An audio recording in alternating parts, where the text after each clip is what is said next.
A young police officer rescued a freezing little girl on a foggy Charleston night. But when the child whispered, "Mom told me you'd come back," Officer Nora Whitaker froze. She had never met this girl, never been a mother, and yet the child's stuffed rabbit carried a key engraved with Nora's own last name. Who had hidden the truth inside this abandoned coastal house? What secret tied this child, a missing woman, and a loyal German shepherd together under the ghostly Spanish moss? What happened next will break your heart, and then mend it again with hope. Before we start, tell me where you're watching from. Drop your country in the comments. I want to see how far this story travels. Charleston, South Carolina. The wind that swept in from the Atlantic carried salt and memory, sharp, alive, whispering through moss-draped oaks and over quiet marsh water. The city slept beneath a thin veil of fog, its cobblestone streets gleaming wet, gas lamps burning like ghosts. January's breath turned the air to glass. Officer Nora Whitaker guided her patrol car along a narrow stretch of road lined with saltgrass. She'd been on shift since dusk, though the night felt longer than any clock could count. At 32, she carried herself with that calm, practiced composure common to those who've lived too many lives in too few years. Her auburn hair, tied in a loose knot, gleamed copper beneath the dash lights. A small scar traced her left temple, faint but permanent, like the memory of a storm that never fully left. 3 years before, Hurricane Ellery had torn Charleston apart. Nora's mother had refused to evacuate their home near the pier, believing she could wait it out. The storm swallowed the house, leaving Nora with a badge, a void, and a father who spoke less with every passing month. Now, every winter gust that rattled the marsh windows still carried her mother's name. Beside her, the passenger seat was empty, except for a collar, thick brown leather with a brass tag that read Ranger. The seat still smelled faintly of fur and rain. Ranger, her retired K-9 partner, was back at the precinct tonight, resting. But even when he wasn't there, Nora sometimes talked to that collar. It reminded her that loyalty could outlive a command. The radio hummed to life. Unit 12, copy a welfare check at 408 Palmetto Row. Caller reports a child outside, possible neglect. Neighbor says it's freezing. Nora clicked the receiver. Copy, on my way. She eased the car off the causeway, tires crunching against gravel. The houses grew smaller, older, their shutters crooked, their porches sagging from salt and years. She knew this part of town. The calls here were rarely simple. When she turned onto Palmetto Row, her headlights caught the outline of a yellow house at the end of the block. Its porch light burned weakly against the fog, and then she saw her. A little girl, no shoes, no coat, standing on the porch as if the cold didn't dare touch her. Though her tiny shoulders trembled, she couldn't have been more than 6. A blue sweater clung to her like damp paper. In her hands, she clutched a stuffed rabbit, the kind that had once been white but now was the gray of forgotten laundry. Nora's stomach twisted. She parked, stepped into the cold, and the air hit her like a slap. The child didn't move, only her eyes shifted. Wide, brown, too old for her small face. "Hey there, sweetheart," Nora said softly, lifting a hand. "You okay? My name's Nora. I'm a police officer." The girl blinked once. The porch boards creaked beneath her bare feet. "It's cold," she whispered. Nora took off her gloves as she approached. "I know, honey. Let's get you warm." But the door behind the child opened a crack, just enough for a woman's face to appear. She was in her 30s, tall, sharp-featured, with platinum blonde hair twisted into a perfect knot. Her coat looked expensive, her expression anything but kind. "What do you want?" she snapped. "Charleston PD," Nora replied evenly. "We got a call about a child outside." The woman's pale eyes narrowed. "It's just discipline. You people interfere too much." "Ma'am," Nora said, stepping onto the porch. "It's 30 degrees. The woman shrugged, her voice icy. "Inside is for family." Before Nora could reply, the woman poured a small bucket of water, ice cold, over the child's head. The girl gasped, flinched, but didn't cry. The door slammed shut, bolt clicking in place. For a moment, time stilled. Then instinct replaced thought. Nora rushed forward, catching the girl before she could stumble down the steps. The child's lips were purple, her fingers stiff. Nora pulled her close. "You're safe now," she murmured, stripping off her heavy uniform jacket and wrapping it around the small body. The fabric swallowed the girl, who clung to the stuffed rabbit with trembling hands. From the shadowed yard, a shape moved, large, fluid, silent. A German shepherd emerged from the fog, fur dusted with frost, amber eyes burning with focus. His breath steamed like smoke. Ranger. Nora exhaled in relief. "You couldn't stay at the station, could you?" He trotted up the porch steps, tail low, and pressed against her leg. His gaze locked on the door that had slammed shut. A low growl rippled through his chest. "Easy, boy," Nora whispered, tightening her hold on the child. "We've got her." The little girl looked up, meeting Ranger's eyes. For the first time, something like calm crossed her face. She reached out a hand, touching the dog's muzzle. "Hi," she said softly. "Mom said you'd come." Nora's heart lurched at the words, but she didn't ask yet. Not here, not in the cold. Instead, she pulled the girl closer, standing between her and the door, the porch light flickering above them. Fog thickened around the house, swallowing the sound of the river in the distance. Ranger shifted, positioning himself between the steps and the street, muscles taut. A silent sentinel, a guardian carved from shadow and loyalty. Nora tightened the jacket around the child once more, feeling the fragile heartbeat beneath. "It's all right, sweetheart," she whispered. "You're safe now, I promise." The girl nodded faintly, her breath trembling in the frozen air. And as the night wind swept through Charleston's marshes, Officer Nora Whitaker held the child close beneath her coat, while Ranger, the watchful ghost of an old soldier, stood guard against the darkness. The drive back to the Charleston precinct wound through a maze of cobblestone streets glistening with frost. Street lamps stretched long yellow fingers over the pavement, lighting the fog like liquid gold. In the back seat, little Ellie Barnes slept wrapped in Nora's police jacket, her small face pressed against Ranger's thick fur. The dog's eyes flicked between the window and the girl, his breath calm but alert, ears twitching at every passing sound. Nora glanced at them through the rearview mirror. Something about the picture, a sleeping child, a watchful dog, settled deep under her ribs. She tried not to think about her own mother's face, or how the word safe had lost meaning in her vocabulary. At the precinct, fluorescent lights buzzed overhead. Officer Sarah McAdams met her at the entrance, holding a thermos in one hand and a file folder in the other. Sarah was in her mid-40s, compact and strong-shouldered, with eyes that could melt or freeze depending on who you were. Years on the force had made her skeptical of tears and allergic to lies, but not unkind. A small scar ran along her jaw, a relic from a night in a flooded street when she'd pulled two people from a sinking car. Since then, Sarah had carried herself with a deliberate calm of someone who'd learned that panic never saved anyone. "Jesus, Whitaker," she murmured when she saw the girl. "You said welfare check, not frostbite rescue." She was locked out, Nora said quietly. In the cold, water poured on her. Sarah's mouth hardened. "I'll get the medic and call social services." They brought Ellie into the small interview room at the back of the precinct. The space smelled of coffee and paper and disinfectant, its walls painted the color of tired bones. Nora set the child on the couch, draped another blanket around her shoulders, and handed her a steaming cup of cocoa. Ranger curled at the doorway, his body forming a warm barrier between Ellie and the rest of the world. For a long while, the girl didn't speak. She stared at the steam from the cup, then at the faint light filtering through the blinds. Her hands, small and pale, trembled around the ceramic. Nora crouched beside her. "You're safe now, Ellie. No one's going to hurt you here." The child's eyes rose slowly. "Do you have a mom?" The question came like a pebble tossed into still water. Nora hesitated. "I did," she said softly. "She's not around anymore." Ellie nodded as if she understood too well. "Mine's gone too." Outside the glass window, Sarah passed by with the medic, Tommy Reed, a young paramedic with sandy hair and a soft drawl. He was new in Charleston, kind to everyone, but too talkative under stress. He checked Ellie's temperature and reflexes, murmuring encouragements, while Ranger rested his chin on the child's lap. "She's cold and dehydrated, but nothing broken," Tommy said. "You got to her in time, officer." Another hour outside, and this would have been bad.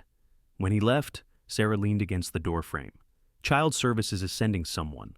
Probably Karen Ellis. She's the best they've got. Nora nodded but kept her gaze on the child. Ellie was tracing her fingers along the edge of her rabbit toy, the same way children touch something holy. "What's your bunny's name?" Nora asked. "Pippa," Ellie whispered. "Mom said never lose her." Nora smiled faintly. "That's a pretty name." The toy was worn nearly to threads, ears flattened, one seam across the left side clumsily restitched with red thread. Something about it caught Nora's attention. When the girl shifted, a faint metallic glint flashed under the fabric. Nora frowned. "May I see her?" Ellie hesitated, hugging the rabbit tighter. Ranger, sensing her fear, nudged her hand with his nose. "She'll give it right back," he seemed to say. Ellie bit her lip, then nodded and handed Pippa over. Nora ran her thumb along the seam. Under the rough stitching, she felt a solid ridge. Not stuffing, not wire. She used her pocket knife to gently pry open a few threads, careful not to damage the toy. Inside, wrapped in a thin layer of fabric, was a small silver key, cold to the touch, stamped with an engraved logo, Palmetto Federal Bank and Trust. A sequence of numbers was etched along the side. Sarah whistled softly. "That's not something you sew into a toy by accident." Nora turned it over in her palm. "A safe deposit key, Palmetto Federal's downtown branch." "Looks like Mom was keeping something safe," Sarah murmured. When Nora returned the key to its hiding place, Ellie exhaled in relief and hugged the rabbit to her chest. "Mom said Pippa keeps secrets." Nora swallowed. "Do you know what kind of secret, sweetheart?" Ellie shook her head. "Just something that would help us later." Ranger's tail thumped once, as if approving the answer. Sarah stepped closer, lowering her voice. "You think this is more than abuse? Maybe the mom stumbled into something, money, fraud, whatever, and the guy didn't like it?" "Maybe," Nora said. "The name on the mailbox was Mallory. Ring any bells?" Sarah frowned. "Trent Mallory? The one who owns half the shipping contracts down at the harbor." "That's him." "Then yeah," Sarah said grimly. "This isn't small time." Before Nora could reply, the door opened and Karen Ellis entered. She was in her early 30s, slender, with chestnut curls, and a face that looked too kind for her job. Her eyes, hazel flecked with gold, were the kind that could silence a tantrum or calm a storm. She wore a navy coat over a mustard scarf, clipboard in hand. "Nora," she said, shaking the officer's hand. "I came as fast as I could." "Thanks, Karen. This is Ellie Barnes." Karen crouched to the child's level, her tone gentle but firm. "Hi, Ellie. I'm here to make sure you're safe. And warm, okay?" Ellie nodded shyly. Ranger's ears flicked toward Karen. The social worker smiled at him. "And who's this big protector?" "Ranger," Nora said. "Former K-9. He doesn't retire easily." Karen chuckled softly. "Neither do good men, or good dogs." They spoke quietly while Ellie sipped more cocoa. Through the blinds, dawn began to pale the horizon, turning the marsh fog into sheets of soft gold. Charleston was waking up again, unaware that a small secret wrapped in red thread had just changed everything. At one point, Sarah returned with breakfast sandwiches. Ranger immediately focused on her hand, eyes following every motion of the food. Sarah rolled her eyes. "Don't even think about it, soldier." The dog blinked slowly, tail sweeping the floor, clearly thinking about it. Ellie giggled, a small, precious sound after so much silence. Nora glanced at Ranger. "Good work," she whispered. When Ellie finished eating, Karen sat beside her. "Sweetheart, do you know where your mom went?" Ellie looked down, tracing a finger along Pippa's worn paw. "She said she had to go fix something. She said not to be scared, but she didn't come back." Karen's expression softened with sorrow. "Do you know who the man in the house is?" Ellie hesitated. "Trent. He's mean. He says Mom owes him money. He says I'm the reason she left." Sarah muttered a curse under her breath. Nora's stomach tightened. "Okay," Nora said quietly. "You did the right thing, Ellie. We're going to help your mom, and you won't go back there, I promise." Ellie looked at her as if testing whether she meant it. Then she nodded, trusting. As the morning grew brighter, Nora stepped outside the room to breathe. The air in the hallway was sharp with coffee and cold metal. She stared at the key in her gloved hand. Palmetto Federal. Whatever it opened, it was more than a secret. It was leverage. Behind her, Through the glass, she could see Ranger still lying beside the couch, Ellie's fingers buried in his fur. The old shepherd's tail moved once, like a quiet heartbeat. Sarah joined her, rubbing her arms. So what now? We find out what that key opens, Nora said. And we do it before Mallory realizes she's gone. A pause. You ever get the feeling, Sarah murmured, that fate just keeps tossing you the broken ones? Nora half smiled. Maybe we're just the ones who know how to fix them. When she walked back into the room, Ellie had fallen asleep again, the rabbit tucked beneath her chin, Ranger curled protectively at her feet. The key's weight in Nora's pocket felt heavier now, like a heartbeat waiting to be heard.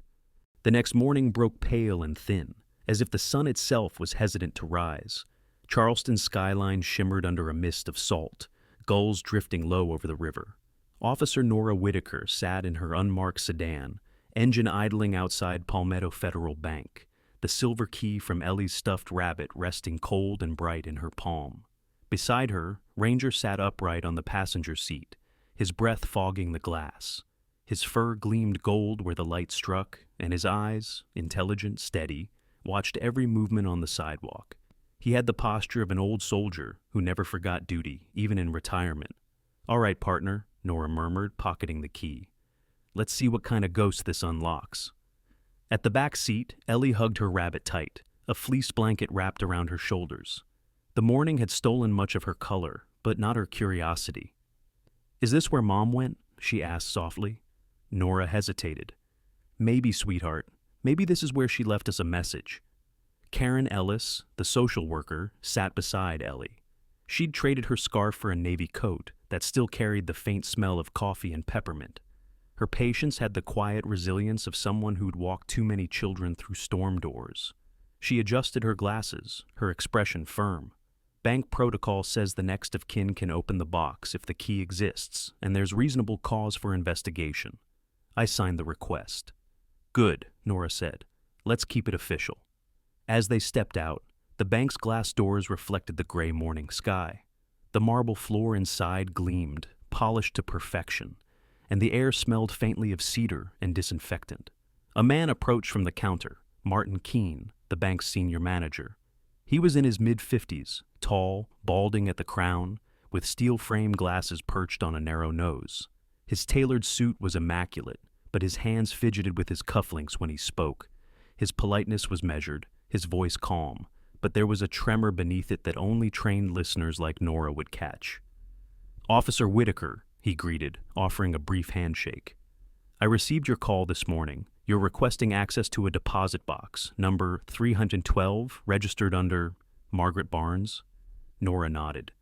"That's correct. This is her daughter, Ellie. The child was found abandoned under concerning circumstances. We have reason to believe her mother might be missing, or worse." Martin's eyes flicked to the girl, then to the key Nora held.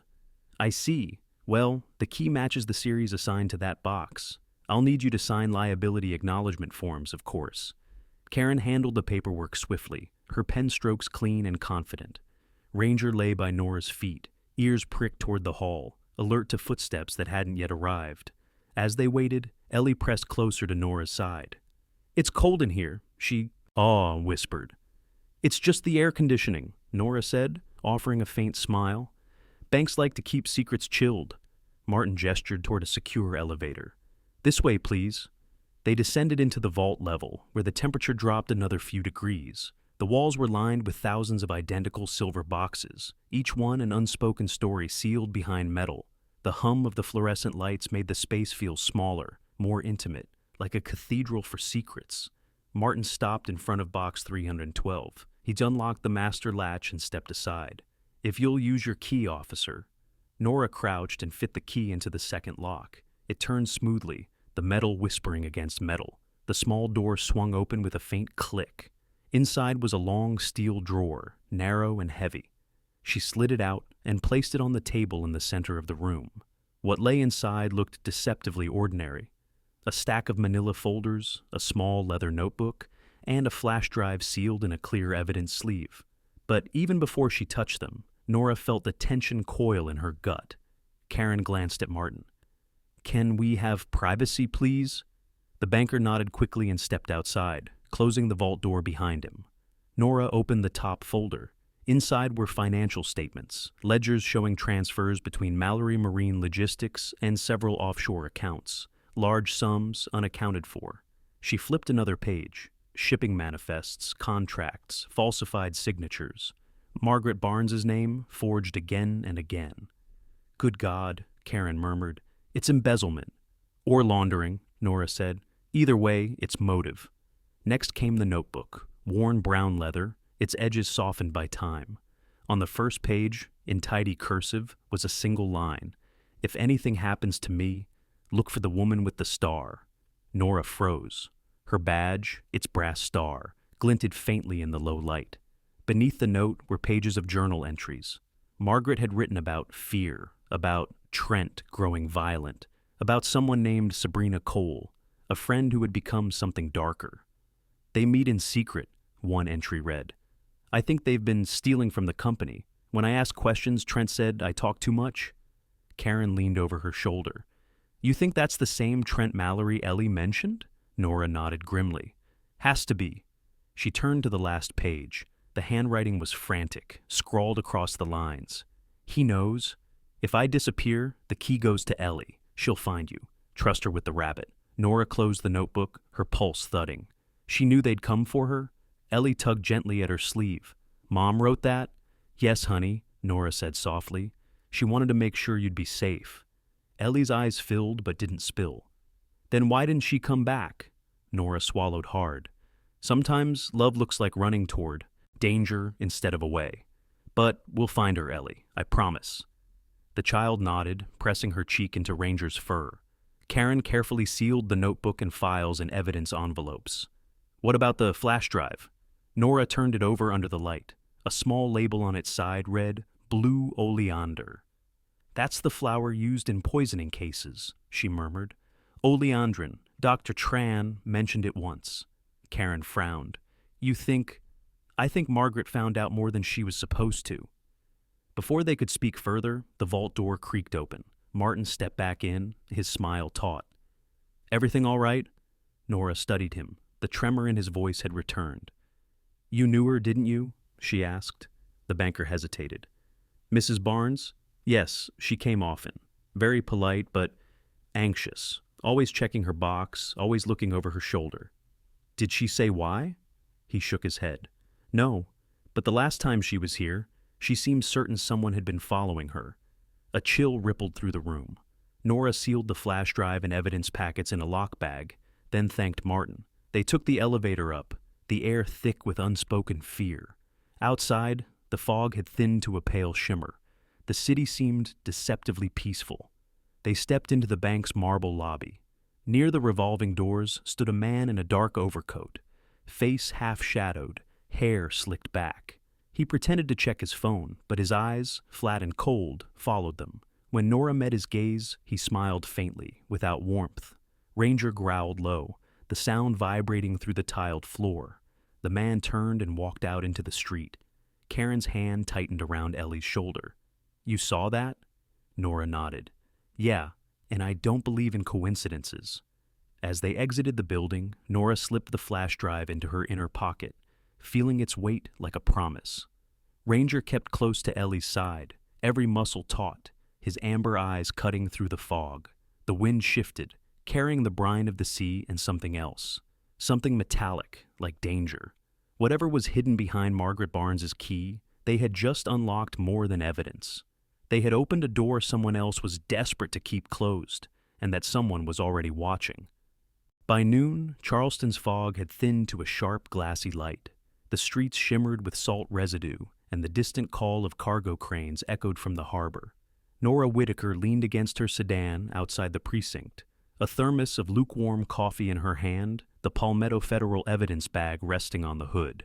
Inside, the flash drive labeled Blue Oleander gleamed under plastic like a seed of danger waiting to sprout. Ranger sat at her feet, head resting on his paws, eyes following every motion with patient suspicion. He had that uncanny ability to appear asleep while reading the world with every sense. Karen Ellis, the social worker, walked out of the precinct with Ellie Barnes trailing close behind, her small hand clutching the sleeve of Karen's coat. The girl's stuffed rabbit was tucked safely in her backpack, one ear poking out like a banner of endurance. "We're good to go," Karen said. "Judge signed off on the temporary protection order. No contact with Trent Mallory until further notice." Nora exhaled. "That's something." Karen smiled faintly. "The best we can do for now?" Ellie tilted her head. "Are we going to find Mom now?" Nora crouched to meet her eyes. "We're going to try, sweetheart. We think your mom left us a message, something important on that little silver key we found." Ellie nodded solemnly, as if she already knew the answer. They drove through the city toward the Arthur Ravenel Jr. Bridge, its long white cables slicing across the sky like harp strings. From its peak, Charleston's waterline gleamed, a quilt of blue, green, and gray stitched by river and tide.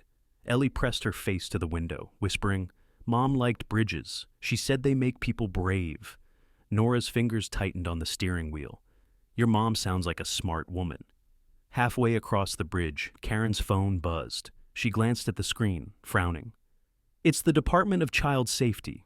They're checking in on Ellie's file. I'll call them when we stop." "Sure." Traffic thickened as they descended toward East Bay, the business district where the old and new Charleston collided, antebellum brick beside glass towers. When they turned onto Harbor Street, Nora noticed a black SUV 2 cars behind, windows tinted dark. It had been following since the bridge. She said nothing at first. Maybe coincidence, maybe not. Ranger's head rose, ears twitching. His reflection glimmered in the mirror, amber eyes fixed on the tailing car. Nora's gut tightened. "Karen," she said quietly, "you see that SUV behind us?" Karen turned slightly.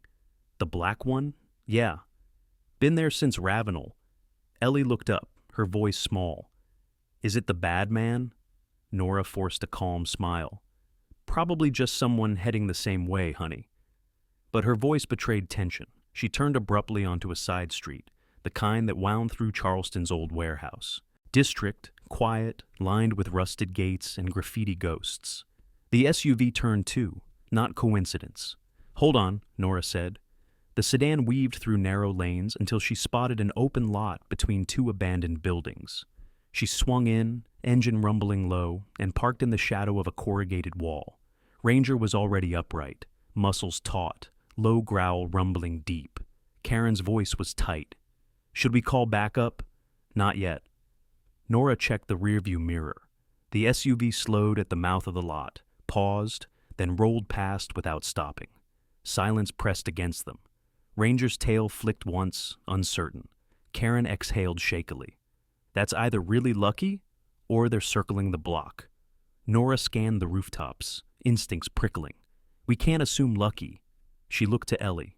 "Hey, sweetheart, you still okay?" Ellie nodded bravely, hugging her backpack. "Ranger won't let them hurt us." The dog gave a soft bark as if to confirm. They waited a few more minutes before merging back onto the road. Nora's pulse eased, but only slightly. She caught a final glimpse of the SUV turning again, near the far end of the street, and her suspicion hardened into certainty. Someone knew what they had found. The destination was the Harbor Light Motel, a faded blue 2-story structure near the waterfront. The sign buzzed weakly, half its neon letters burnt out. Karen frowned when she saw it. "You sure this is safe?" Nora shrugged. "The nurse who took care of Margaret Barnes, Dorothy Mae King, asked to meet here, said it had to be private. She didn't want to talk over the phone." Inside, the air smelled of mildew and salt. The hallway was dim, carpet stained by years of footsteps. Room 8's door was slightly ajar. Nora knocked once, hand resting near her holster. The door opened to reveal Dorothy Mae King, a tall woman in her late 40s with streaks of gray in her auburn hair. She wore a wrinkled nurse's uniform under a thick cardigan. Her face was lined, not from age, but from years of silence that cost her peace. Her voice, when she spoke, was low and tired. "You came," she said. "Thank God." She led them inside. The curtains were drawn, the lamp dim. A half-empty coffee cup sat on the table beside a small leather bag. Dorothy gestured for them to sit. "I shouldn't even be talking to you," she said, "but I can't keep quiet anymore." Nora leaned forward. "You worked for Margaret Barnes?" Dorothy nodded, eyes misting. "For 6 months, Hospice care after her diagnosis. Except she wasn't dying, not really. She was being poisoned slowly. She started getting weak, dizzy, skin yellowing. Doctors said liver failure. But I've seen oleandrin poisoning before. Same symptoms. Karen gasped softly. Blue oleander. Dorothy's hands trembled. She told me she suspected her husband, Trent Mallory, said he'd been hiding money, stealing from her company, and that if she tried to expose him, he'd silence her. I thought she was paranoid. Then one night, she screamed for me. She said she saw him pour something into her wine. Did you tell anyone? Nora asked. Dorothy shook her head. I tried. The next day my schedule was cut. They replaced me with another nurse. I was scared, but before I left, she gave me this. She reached into her bag and pulled out a small voice recorder, scratched but intact. She said, "If I don't make it, play this for the police." I kept it hidden, afraid, but when I saw the news that her daughter went missing, I couldn't stay silent anymore. Nora took the recorder carefully. Can we play it? Dorothy nodded. The device clicked on, static filling the air, then a woman's voice, weak but clear. Margaret's voice. Trent, please don't. Ellie's sleeping. You don't have to do this. A man's voice. You should have stayed quiet, Maggie. You had everything. You just couldn't stop digging. Then a sharp sound, glass breaking, a choked gasp. Silence. Karen pressed a hand to her mouth. Ellie's small fingers tightened around Ranger's fur. The dog growled softly, as if he too recognized danger in that voice. Nora turned off the recorder. We need to get this to evidence right away. Dorothy's expression twisted with guilt. Be careful. He has people everywhere, even in the police.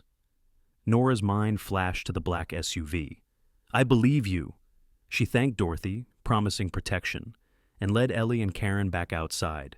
The air had grown colder, wind slicing off the water. As they reached the car, Nora felt the hair on her neck rise. Across the street, parked under a dead streetlight, sat the same black SUV, engine idling, exhaust drifting into the fog. Get in, Nora ordered. Karen buckled Ellie in, while Ranger leapt into the front seat.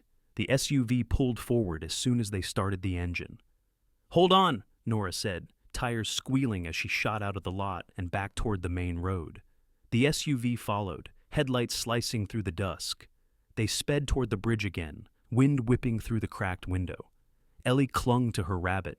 Karen dialed dispatch, but static crackled, their signal jammed by the bridge's understructure.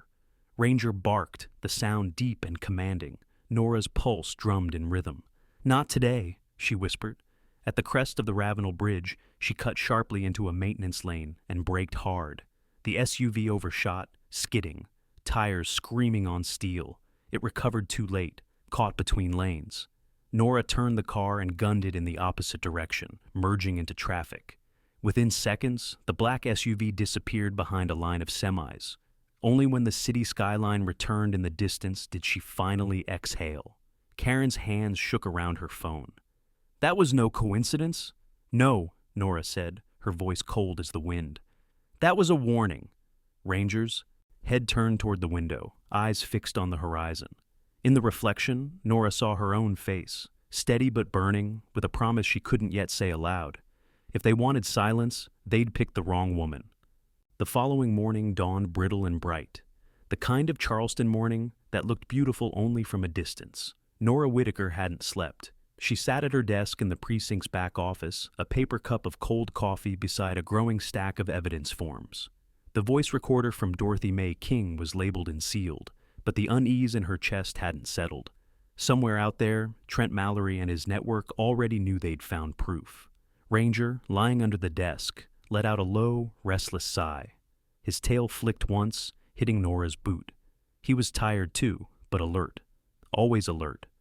The station smelled faintly of burned toast, floor polish, and the kind of tension that came before bad news. A knock came at her open door.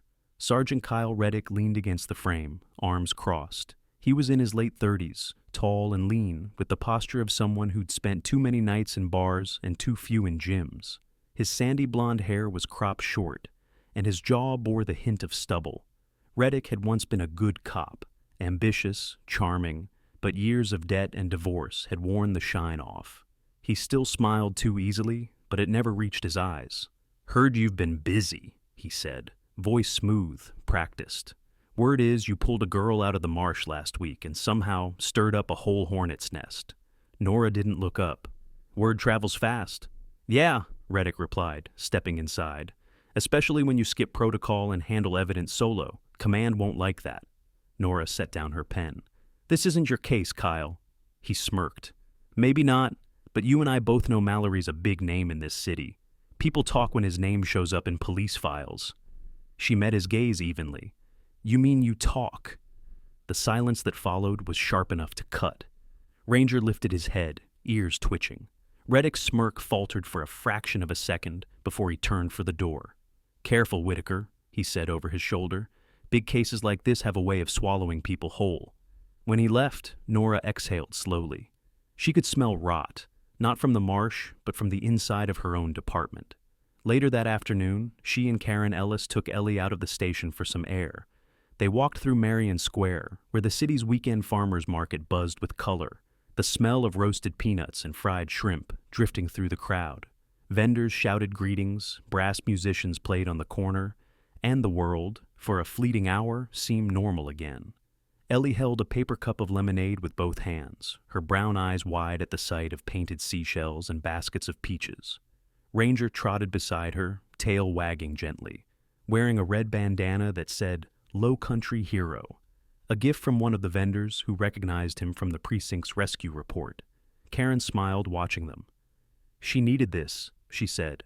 "It's the first time I've seen her smile in days."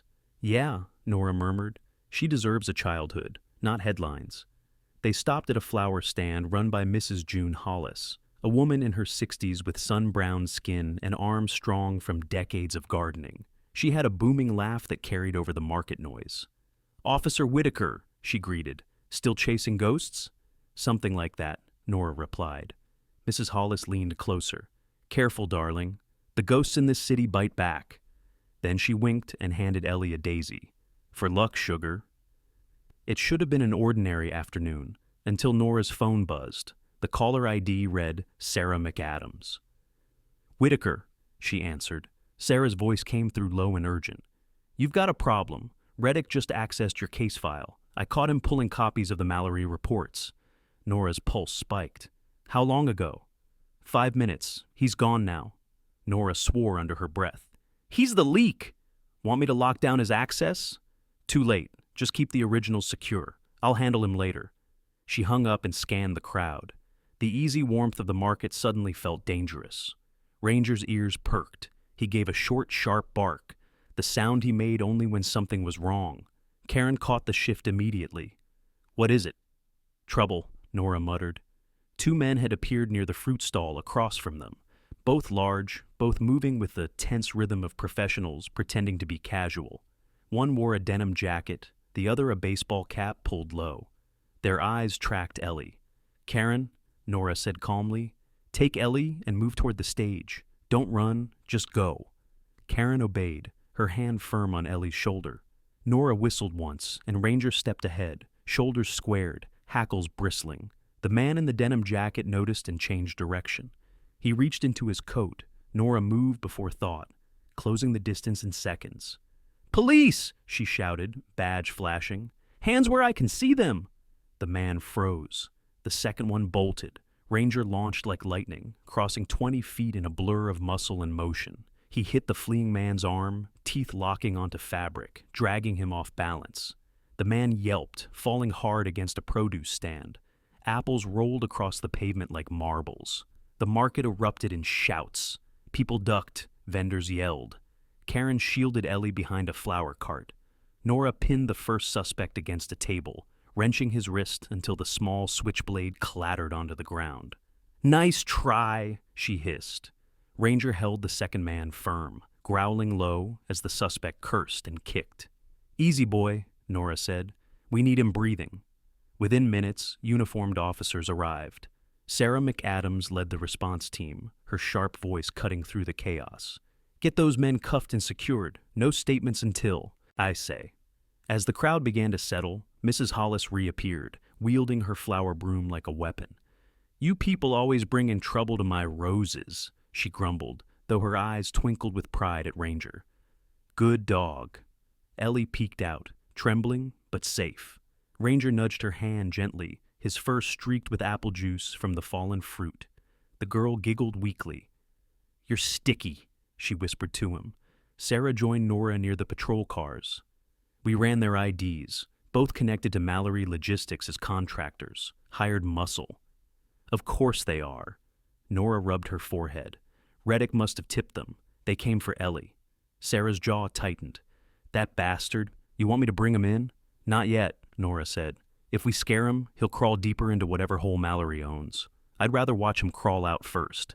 Karen approached, wrapping a blanket around Ellie. She's shaken, but fine. The dog's her hero again. Ranger stood proudly at Ellie's side, tail wagging as officers took photos for the report. "Every time he saves her," Karen said softly, "she trusts the world a little more." Nora watched them, the ache in her chest easing slightly. "Then he's doing better than most of us." By late afternoon, the market had cleared. The two suspects sat cuffed in the back of a cruiser, silent. Sarah climbed in after them, eyes hard. "Be careful," Nora called. Sarah gave a thin smile. "Always am." As Nora loaded Ellie and Karen into her car, a pelican swooped down from the waterfront, stealing half a sandwich off the hood before flapping away. Ranger barked indignantly, the first genuine sound of humor all day. Karen laughed despite herself. "Guess even the wildlife's hungry for drama." Nora shook her head, smiling faintly.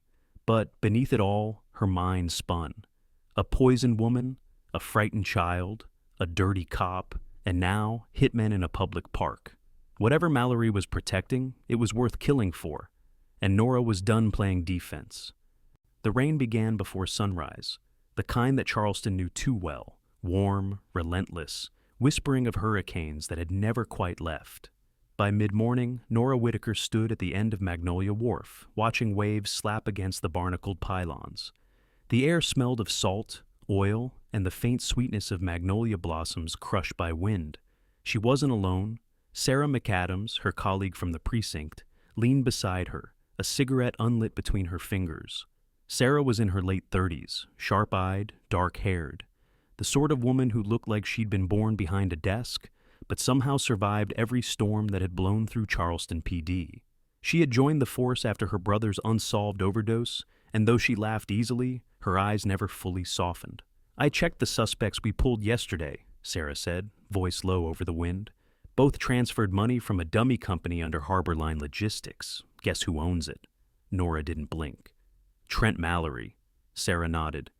"He's 3 layers deep behind shell corporations, but it's him. And if Reddick's passing him intel, you've got a rat sitting in your own house." Nora turned to face her. "We don't have proof yet. If we make a move too soon, he'll bury you," Sarah cut in. "You know that, right? He's got friends in high places. Hell, the mayor's cousin used to sit on his board." Nora sighed, rain dripping from her hairline. "Then we find proof he can't buy his way out of." From the parking lot, Ranger barked once, a low warning sound. A dark sedan had pulled into view, headlights cutting through the mist. The driver stepped out, Agent Marcus Lang from the State Bureau of Investigation.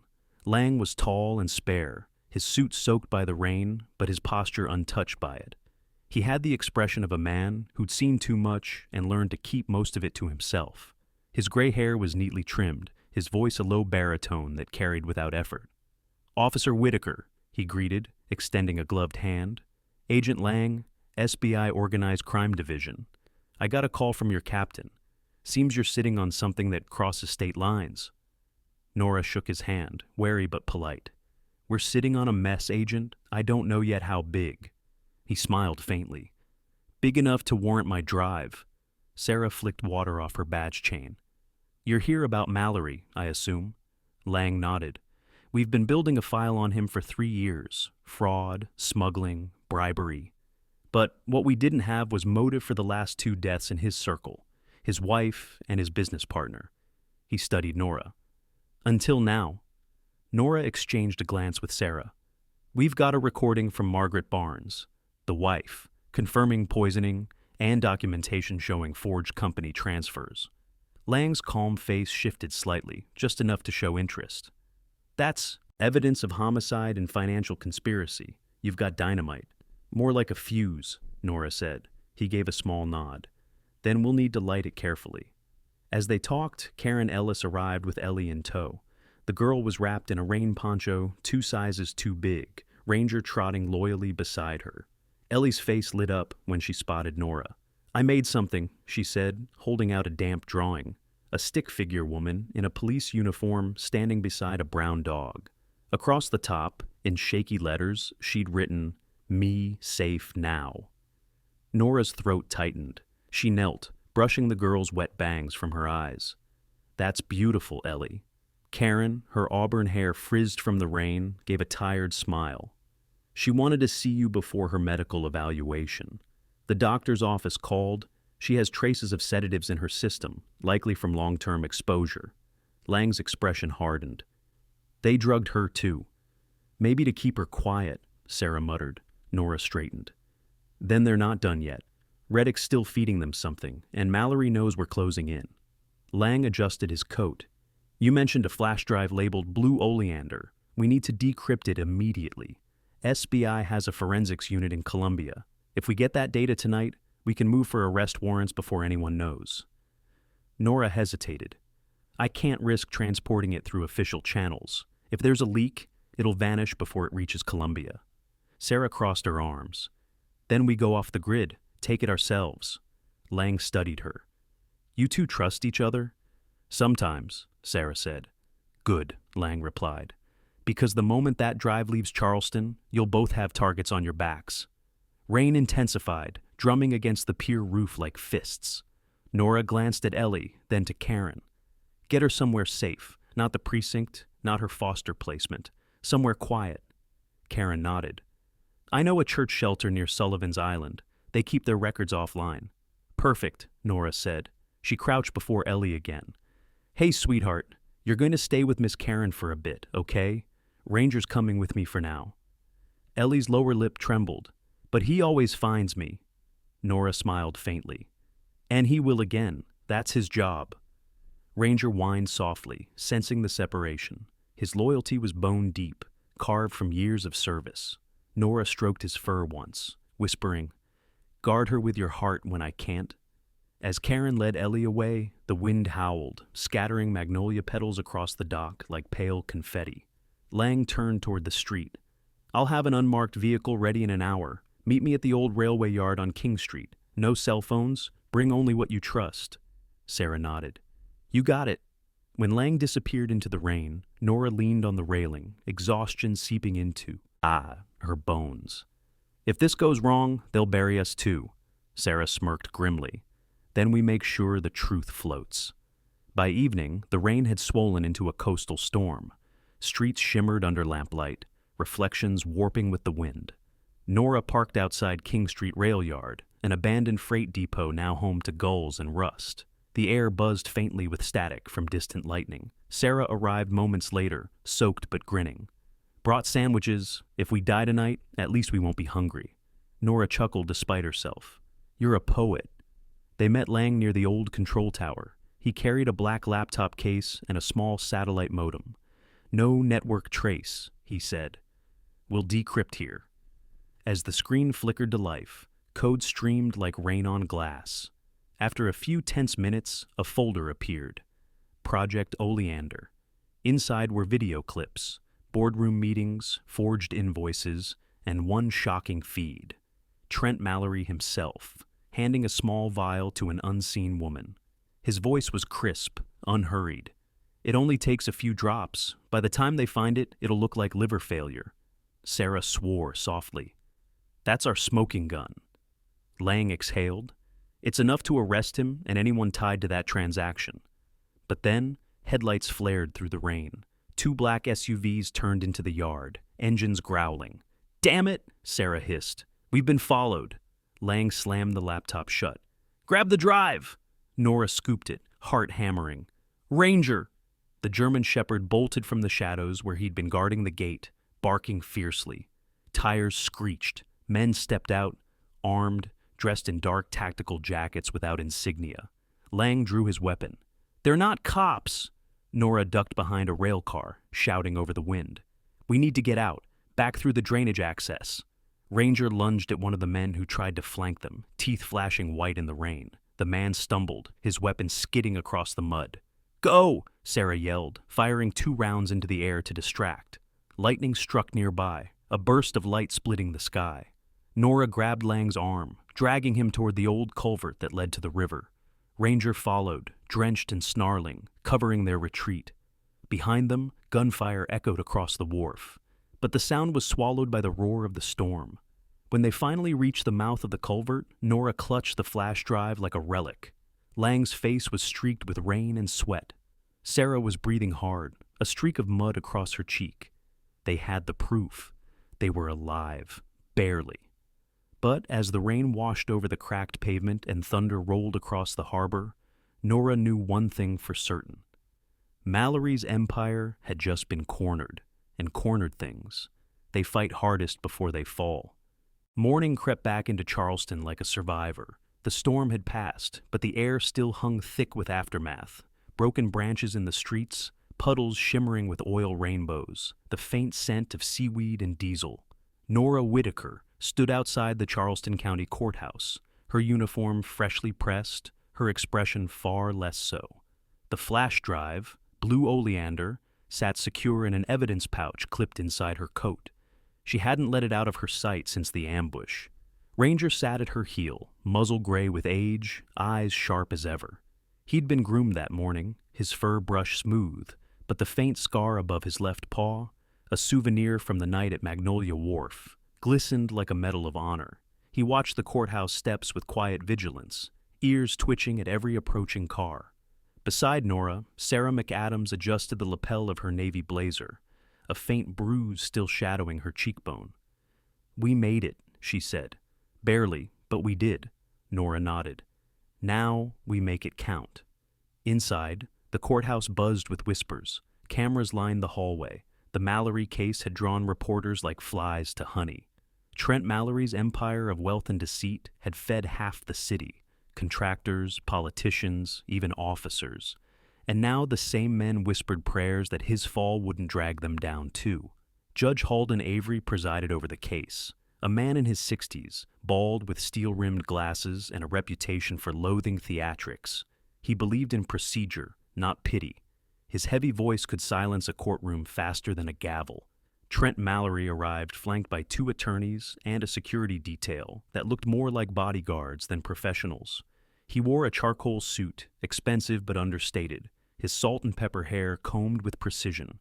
He carried himself with the arrogance of a man convinced that money still ruled gravity. When his cold blue eyes met Nora's across the aisle, his lips curved faintly. Not a smile, but a dare.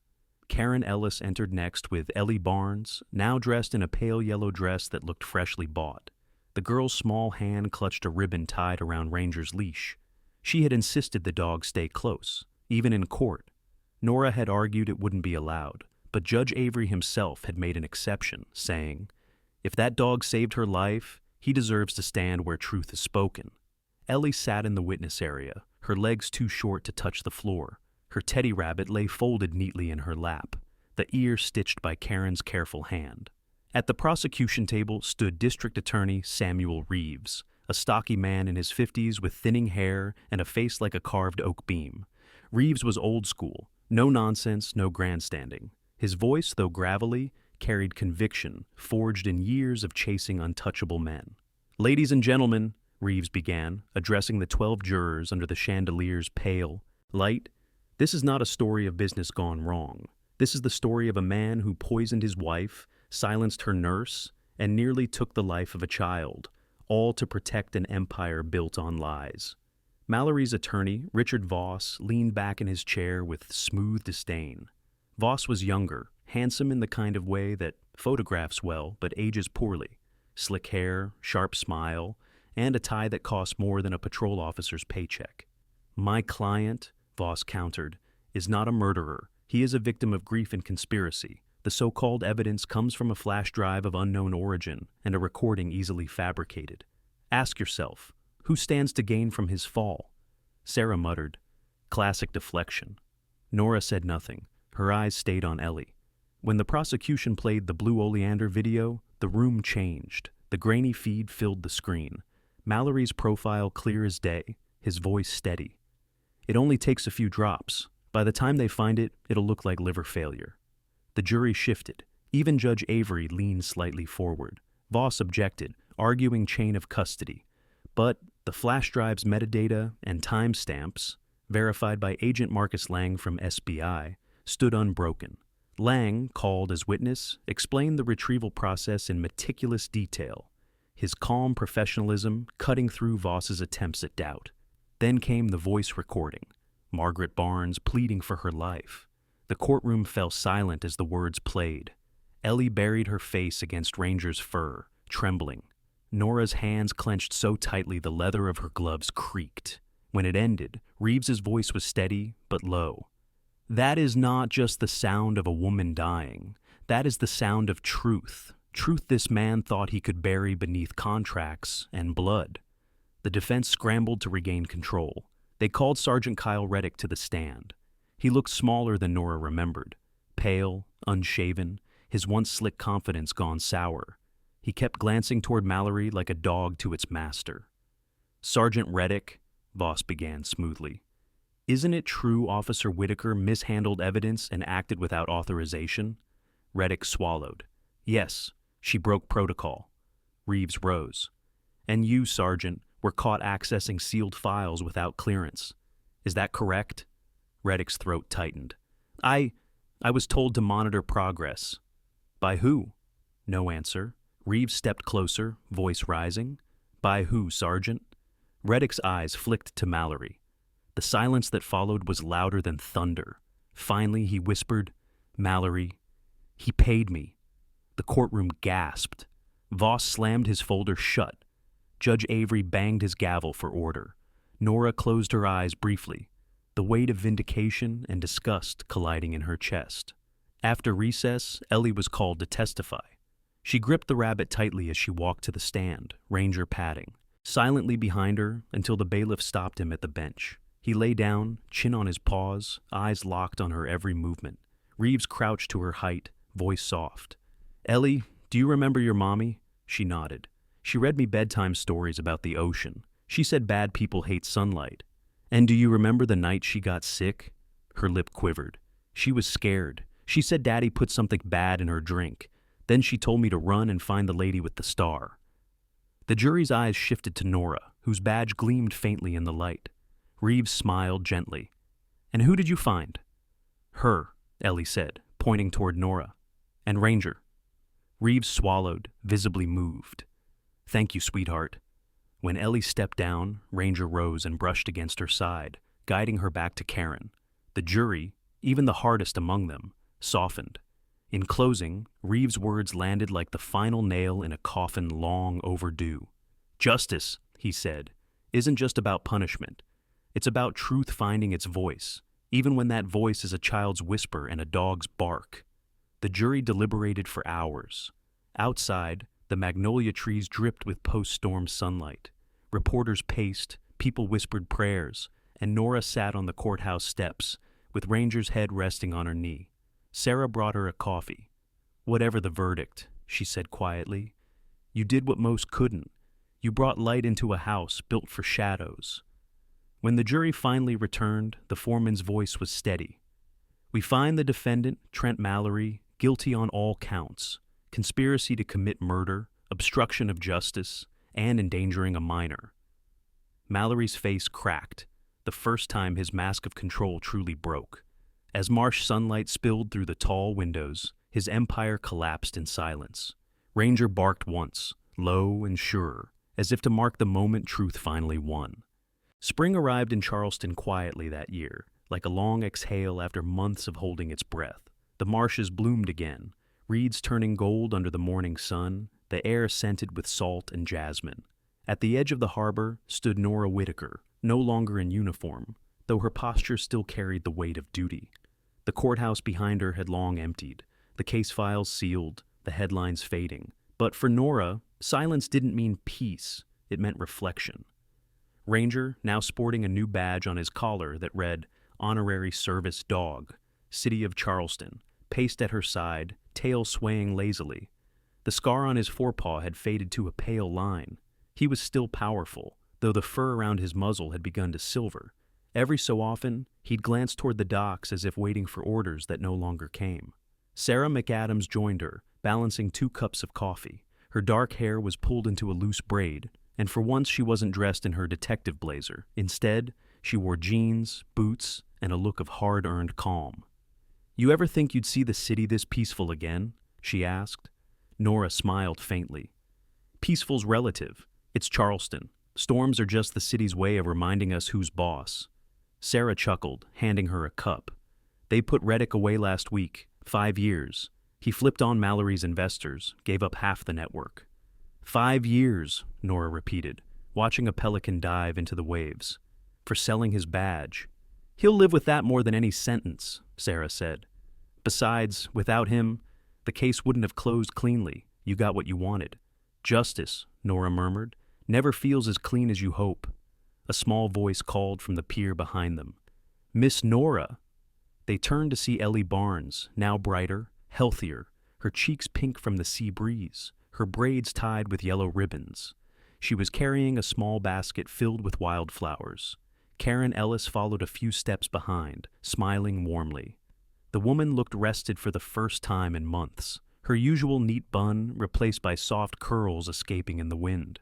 She had taken a permanent position, teaching art therapy at the Children's Center, using her calm strength to heal what the system often couldn't. "Hi, sweetheart," Nora greeted as Ellie ran up and hugged her around the waist. "Guess what?" Ellie beamed. "The judge said I can stay with Miss Karen until I'm big enough to pick my own last name, but I already know what I want it to be." Nora knelt to meet her gaze. "Oh yeah? What's that?" "Whitaker," Ellie said proudly. "Like you." The words hit deeper than any metal could. Nora blinked away the sting in her eyes and smiled. "That's a good name? Strong name." Ellie nodded. "Ranger thinks so too." She knelt to hug the shepherd's neck, whispering something in his ear that made his tail wag furiously. Sarah grinned. "Kid's got good taste." Karen stepped forward, handing Nora a folded envelope. "This came to my office this morning. No return address, just your name." Nora frowned, taking it carefully. The handwriting was neat but unfamiliar. Inside was a short letter, typed on old stationery from Palmetto Federal Bank. The same place the mystery had begun. "Officer Whitaker, you don't know me, but you should know this. Margaret Barnes once tried to help a young mother in Savannah who'd stumbled across the same accounts Mallory used. The woman vanished before she could testify. Attached is her file, the last piece of the puzzle your case never covered. Keep it safe. Some truths don't end in court."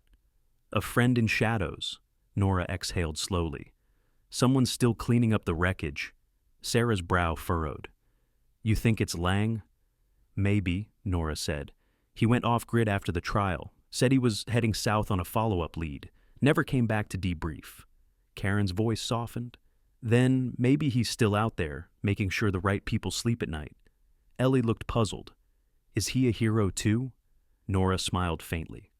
"Sometimes the heroes don't wear badges, kiddo. Sometimes they just make sure the light stays on." They walked toward the pier, where the Morris Island lighthouse rose in the distance, a lonely spire standing guard against the Atlantic. The waves crashed around its base, eroding the sand that had once held it steady. Karen spread a blanket on the boardwalk, while Ellie set her flowers beside a weathered plaque that read, "In memory of those who seek the truth." She arranged them carefully, humming to herself, the same lullaby Margaret had sung in the audio recording. Sarah sat cross-legged on the blanket, sipping her coffee. "So what's next for you, Nora? You can't sit around teaching Ranger to chase seagulls forever." Nora smiled. "Thinking of starting something new, maybe a small unit, off-duty officers who focus on cold cases, the ones that get lost between budget cuts and politics." Sarah raised an eyebrow.